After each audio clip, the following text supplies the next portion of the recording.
সোনার রেট দিনের পর দিন হার এত বাড়ছে কেন, বিস্তারিতভাবে বলছি। নমস্কার বন্ধুরা, আমি রয়েছি সুমন।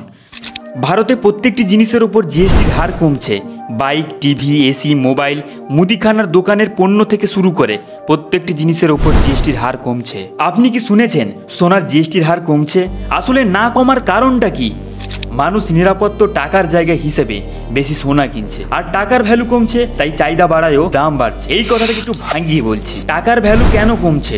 আপনারা ধরুন আজ থেকে 5 বছর আগে চাল কিনেছিলেন 20 টাকায়, আর বর্তমান সময়ে আপনি চাল কিনছেন 30 টাকায়। আগে ছিল 20 টাকা, এখন হয়েছে 30 টাকা। চাল 1 কেজি আছে, চালের কাছে ওই 20 টাকার ভ্যালু কমে গেছে। এবার আমরা মেন পয়েন্টে আসি, সোনার রেট প্রতিনিয়ত বাড়ছে কেন। প্রথম কারণ হলো বিশ্ববাজারে রেট বাড়ছে এবং ওখান থেকে পরিবহন খরচ বেশি। দ্বিতীয় কারণ হলো যে জিনিসের চাহিদা বেশি সেই জিনিসের রেট বেশি। তো চলো এবার কিন্তু মেন কারণ বলছি।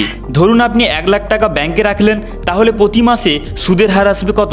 1000 টাকা। আর ওই টাকার বিনিময়ে যদি আপনি সোনা কিনে রাখেন, তাহলে ওটা পরবর্তীকালে ওই সোনার রেটটি দ্বিগুণ হবে। এর কারণে প্রত্যেকটি মানুষ সোনা কিনে বাড়িতে রাখছে, এর জন্যই সোনার রেট বাড়ছে। ধন্যবাদ। লাইক সাবস্ক্রাইব করতে একদম ভুলবেন না।